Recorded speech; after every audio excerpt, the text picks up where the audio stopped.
그러면 일단 존재할 시간이 왜 예전에 저한테 학부생 시절, 고등학생 시절, 학부생 시절에 저한테 그렇게 어렵게 느껴졌는지, 그리고 많은 사람들이 하이데거를 읽으면서 어렵다고 하는지에 대해서 좀 돌아보면은 그 중요한 이유 중에 하나가 현상학 때문인 것 같아요. 현상학. 사실 존재할 시간의 작업은 현상학 흐름에 속해 있는 작업이고, 현상학이라는 것을 이해한 상태에서 읽어야 이 책의 어떤 목표라든지 방향성을 분명하게 알 수 있는데, 사실 사람들이 헛설 현상학에 대한 어떤, 이게 도대체 어떤 분야이고 왜 나온 것이고 어떤 의의가 있는지를 정확하게 알지 못한 상태에서 몇 가지 기본 개념들, 이렇게 뭐 지향성이라든가 뭐 초월론적 자아라든가 본질직관이라든가 사태 자체, 기술 같은 이 몇 가지 개념들만 단말마의 비명처럼 이제 외워 가지고 이제 저처럼 시험을 본다거나 아니면 그냥 어디서 이렇게 들은 걸로 써먹다 보니까 현상학이 전체적으로 이해가 안 되는 상태에서 그 이후의 작업들, 유럽 철학의 작업들을 보다 보니까 이게 사실 굉장히 어려워지는 거고, 이게 도대체 그냥 말장난같이 보이는 문제가 생긴다고 저는 봤거든요. 근데 그러니까 여기 세 가지로 적어 놨지만, 첫 번째로 존재할 시간이 어려운 이유가 뭐냐? 존재할 시간이 속해 있는 이 현상학이라는 사조의 맥락이 무엇인지 모른다. 두 번째로 하이데거의 존재할 시간은 기본적으로 우리가 존재론의 작업이라고 많이 알려져 있는데, 이 존재론이라는 작업이 흡설 이후의 현상학 흐름하고 도대체 어떻게 연관이 맺고 있는 것인지가 분명하지가 않다. 그리고 세 번째로 그렇게 연관을 맺고 있는 존재 어 현상학으로서의 하이데거의 존재와 시간이 이후의 현대 철학의 주제들에 어떤 영향을 주었는지를 잘 모른다. 그러니까 한마디로 말해서 현상학이 무엇인지 모르고 하이데거가 왜 현상학자인지 모르고, 하이데거의 이 현상학적 작업이 이후에 나오는 뭐 푸코, 데리다, 라캉, 뭐 사르트르, 멜로퐁티, 뭐 레비나스 이런 작업들하고 어떻게 관련되는지 이 방향성을 잘 모르다 보니까 존재할 시간이 읽기가 매우 어려워지는 것 같다라는 생각을 했어요. 근데 이것만, 그럼 반대로 말하면 이것만 제대로 알게 되면 사실 큰 틀에서 존재할 시간을 이해하는 어떤 그 방향을 잡을 수 있다고 저는 생각을 하거든요. 그러면 그래서 일단 우선 현상학이라는 게 뭔지, 존재할 시간에 대해서 얘기하기 전에, 하이데거에 대해서 얘기하기 전에 현상학이라는 것이 무엇인지에 대해서부터 좀 다뤄볼 필요가 있다라고 생각을 해요. 현상학에 대해서는 제가 이전에 영상 두 개로도 이제 설명을 했는데, 혹시 참고하실 분들이 있으면 거기를 참고하시면 좋을 것 같은데, 여기서도 이제 간단하게 설명을 하자면, 현상학은 기본적으로 우리의 의식에 주어지는 사태 자체를 있는 그대로 기술하려고 하는 작업이라고 할 수가 있어요. 근데 사태 자체를 기술한다라는 게 도대체 무슨 의미인가가 되게 중요하거든요. 사태 자체를 기술한다는 게 무슨 의미인가? 이게 뭐 내 눈앞에 있는, 만약에 내 눈앞에 지금 저는 노트북 모니터가 보이는데, 내 눈앞에 있는 노트북 모니터를 그냥 보이는 대로 기술을 하면 그게 현상학인가? 예를 들어서 노트북 모니터는 네모나고 각이 져 있고 딱딱하고 여기선 빛이 나오고 있다. 뭐 이런 식으로 이제 그냥 주저리 두서없이 노트북 모니터에 대해서 계속 기술하다 보면은 그게 노트북에 대한 현상학이 되는 것인가? 사실 이것도 맞아요. 이게 넓은 의미에서의 그런 이런 작업도 현상학의 작업이라고는 할 수가 있거든요. 이게 좀 더 전문적인 용어로 얘기하면 이게 노트북에 대한 어떤 자유 변향의 작업이고, 이 자유 변향 속에서 이제 본질 직관이 이루어지는 걸로 얘기를 할 수는 있는데, 그런데 사실 우리가 일반적으로 철학사 속에서, 특히 현대 철학 안에서 현상학이라는 것에 대해서 얘기를 하고 관심을 가질 때 말하는 현상학은 이런 작업들보다는 좀 더 근본적인 층위의 문제를 다루고 있거든요. 그러니까 물론 얘기를 하자면 그래요. 그러니까 약간 격가지로 색인데, 그 하이데거의 제자 중에 한스 게오르크 가다머라는 사람이 있거든요. 가다머가 이제 1900년대에 태어나서 2002년대까지 산 사람인데, 그 사람이 이제 그냥 100년을 넘게 살죠. 102살까지 살았으니까. 그 말년에, 그래서 자기가 살아온 시대를 되돌아보면서, 자기가 살아온 시대의 그 현상학이라는 사조를 되돌아보면서 논문을 쓴 게 있거든요. 현상학 운동이라는 논문을 쓴 게 있는데, 그 논문에서 보면은 이런 얘기가 나와요. 후설의 제자 중에 우리는 일반적으로 잘 알려져 있진 않지만 아돌프 라인하흐라는 사람이 있거든요. 그 사람이 이제 젊은 철학자였는데 세계대전에 참여했다가 일찍 죽어 가지고 그 작업이 잘 알려지지는 않았거든요. 근데 가다머가 어떤 식으로 쓰냐면은, 라인하크는 자신의 강의에서 그 메일박스, 그러니까 우편함에 대해서, 우편함이라는 것을 현상학적으로 기술하기 위해 거의 한 학기를 보냈다라는 뭐 이런 얘기도 쓰거든요. 그래서 아까 얘기한 것처럼 뭐 노트북 모니터에 대해서 주저리 기술한 작업 이게 어떤 의미에서는 현상학일 수도 있어요. 그리고 실제로는 개별 영역에서 이루어지는 현상학들 뭐 종교 현상학이라든지 사회 현상학 이런 쪽에선 실제로 그 작업을 하긴 하거든요. 예를 들어서 종교 현상학에서 뭐 루돌프 오토 같은 사람들, 미르치 엘리아데 같은 사람들이 하는 작업이 뭐냐면은 우리가 종교적 경험이라는 것을 할 때 그 종교적 경험을 보통 통칭해서 성스러움의 경험이라고도 하거든요.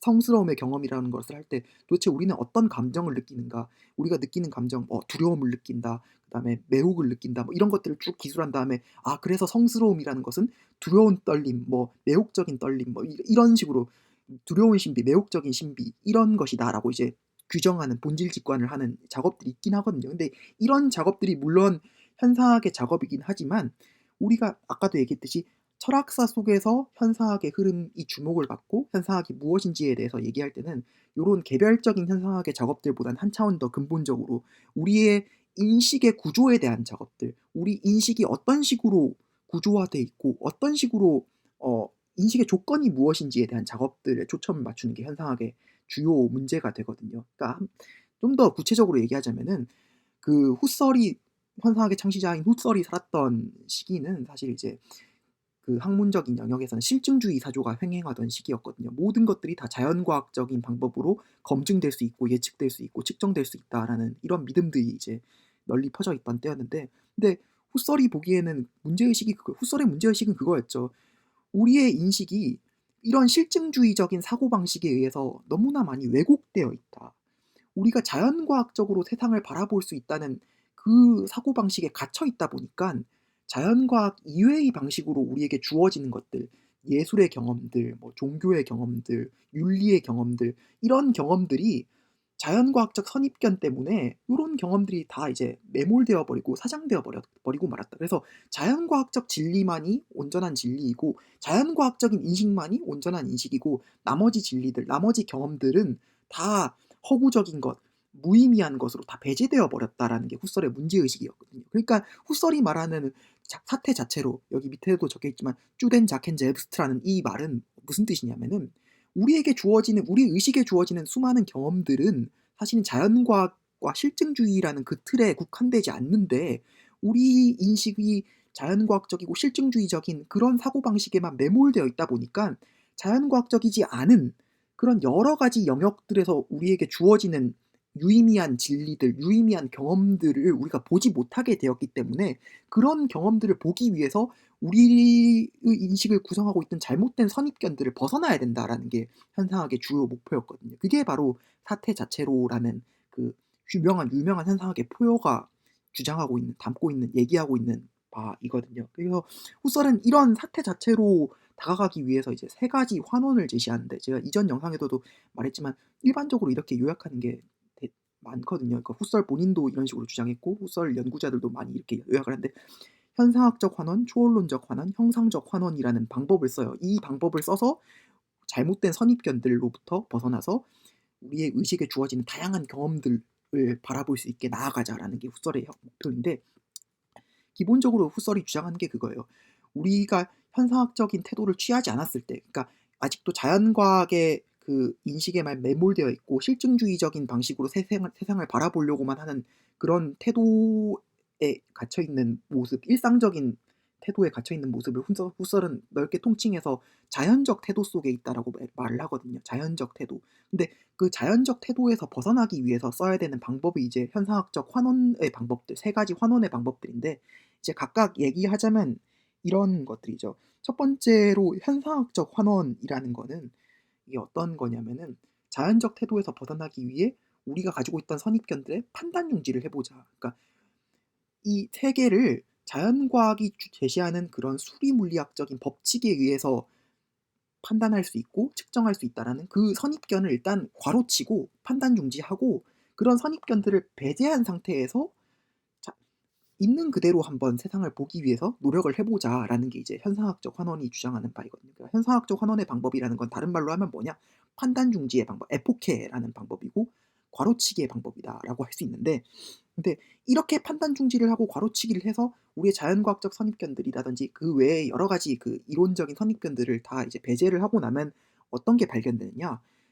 대상과 우리 자신이 맺고 있는 지향적 관계라는 게 발견이 된다는 게 후설의 주장이거든요. 이 지향적 관계라는 게 어떤 거냐면은 내가 대상에 대해서 지니고 있는 태도에 따라서 대상이 나에게 다른 방식으로 서로 다른 방식으로 주어진다는 사실이 발견이 된다라는 게 후설의 주장이에요. 그러니까 한마디로 말해서 어떤 거냐면은 이제 똑같은 나무를 보더라도 내가 예술적 태도를 가지고 그 나무를 바라보게 되면 '아 이 나무는 색감이 어떻고 질감이 어떻고 구도가 어떻고' 이런 관점에서 예술적인 방식으로 나무가 나에게 주어지게 되고, 경제적인 관점에서 나무를 바라보게 되면 '아 이 나무를 베어내 가지고 목재로 가공해서 팔았을 때 얼마의 돈을 벌 수 있고' 이런 경제적인 관점에서 나무가 나에게 주어지게 되고, 뭐 종교적인 관점에서 나무를 바라보게 되면 이런 거죠. 뭐 마치 그 뭐냐 그 황금가지 같은 그 에서 나오는 것처럼, 황금가지가 그거죠. 이제 그 종교학 저서인데 거기 보면 이제 참나무를 가지고 얘기를 하면서 이 참나무의 그 프레이저가 쓴 저서인데 거기 보면은 참나무에 신성이 깃들어 있어 가지고 종교인 고대인들이 막 참나무를 숭배하고 했던 그런 얘기들을 하거든요. 그러니까 종교적인 관점에서 나무를 바라보게 되면 이 나무는 어떤 신성한 힘이 깃들어 있는 거룩한 대상 같은 것들로 나에게 주어지게 되고, 뭐 윤리적인 관점에서 나무를 바라보게 되면은 나무는 어떤 생태학적으로 보존해야 되는 그런 우리가 윤리적으로 지켜야 되고 보존해야 되고 우리와 함께 이 지구를 공유하고 있는 어떤 그런 존재자로 나에게 주어지게 되는, 요렇게 되는 거죠. 그러니까 지향성이라는 게 뭐냐? 내가 가지고 있는 태도에 따라서 대상이 나에게 서로 다른 방식으로 주어지게 된다라는 게 이제 현상 판단 중지를 통해서 현상학적 환원을 통해서 우리가 발견하게 되는 어떤 사실인 거죠. 지향적 관계를 맺고 있다. 대상과 나는 지향적 관계를 맺고 있어서 그냥 나와 무관하게 존재하는 대상이란 없다. 나의 태도에 따라서 대상이 나에게 다른 방식으로 주어진다. 후설은 이걸 태도 변경이라는 말로도 표현하는데, 네, 그래서 현상학적 환원을 통해서 우리는 대상과 내가 지향적 관계를 맺고 있다는 걸 발견하게 돼요. 그러면 이제 초월론적 환원의 작업이 이루어지게 되는데, 초월론적 환원이라는 게 뭐냐면 대상과 내가 지향적 관계를 맺고 있다는 건 다른 말로 하게 되면 어떤 의미냐면은 나는 대상에게 끊임없이 의미를 부여하고 있다라는 말로도 해석이 될 수 있거든요. 그러니까 객관적으로 순수하게 나와 독립해서 그 자체로 존재하는 대상, 칸트가 사물 자체라고 표현한 그런 대상이란 존재하지 않는다.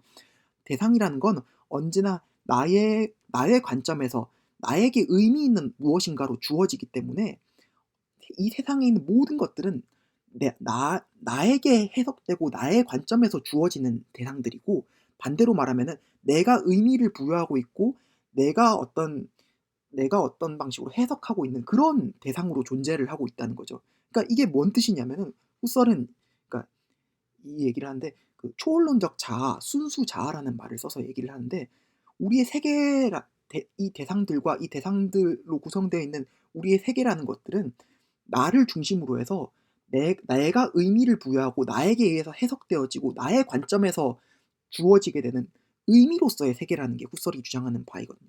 초월론적 환원이라는 게 뭐냐면은 결국 얘기하는 건 현상학적 환원하고 이렇게 분리되지 않는 현상학적 환원의 어떤 다른 면모라고도 할 수 있는 그런 작업인 건데, 대상이 나에게 의미 있게 지향적 관계 속에서 특정한 의미로 주어진다는 말은 다른 얘기로 하자면 다른 방식으로 해석을 하자면 어떤 뜻이냐면 나는 대상에 대해서 끊임없이 의미를 부여하고 있는 존재인 것이고, 그런 방식으로 나는 이 세상을 끊임없이 구성하고 있고 만들어 나가고 있는 이 세계의 어떤 중심축인 존재라는 게 이 초월론적 환원에서 발견되는 주장이거든요. 그러니까 판단 중지를 통해서 우리에게 발견되는 것은 뭐냐?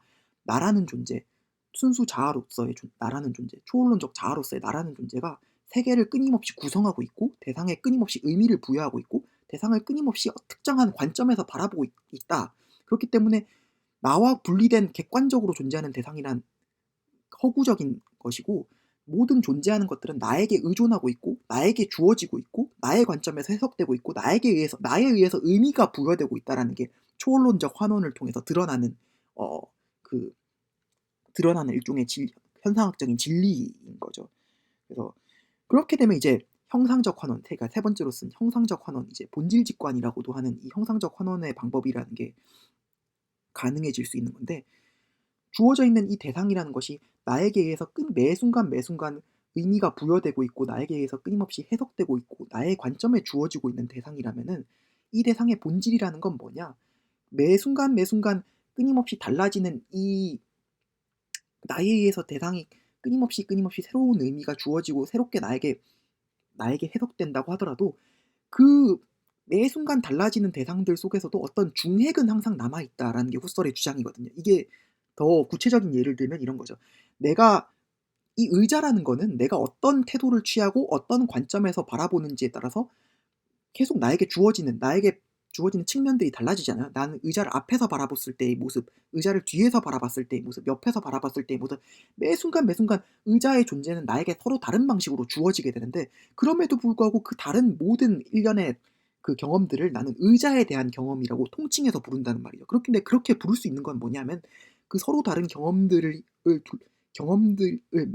맴돌고 있는 어떤 중핵이 있는데, 어떤 그 경험들의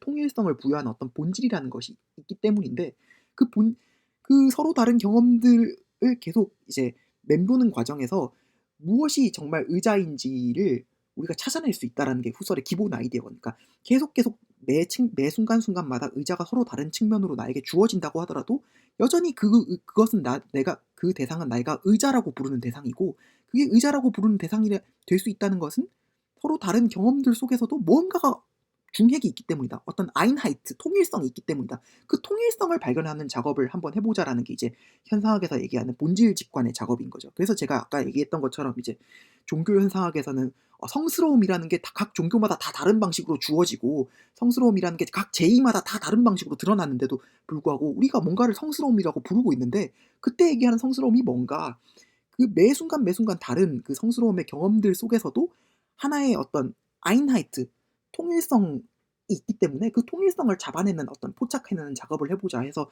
루돌프 오토는 그 통일성이 이제 뭐 누멘적인 것, 뭐 두려운 신비, 매혹적인 신비 이런 식으로 이제 규정을 하고, 뭐 엘리아드는 뭐 이게 현현 같은 것들로 뭐 그 원형적인 것들이 현현 이런 식으로 규정을 하기도 하고, 뭐 반델라우는 또 다른 식으로 규정하기도 하고, 이런 작업들이 이루어지는 거거든요. 이게 본질 직관의 작업인 거고 형상적 환원의 작업인 거죠. 아까 제일 처음에 이제 아돌프 라인하흐 같은 사람들이 이제 메일박스를 가지고서 이걸 한 학기 동안 수업을 하면서 우편함이라는 게 도대체 뭐냐라고 했던 것들도 바로 이런 작업인 거죠.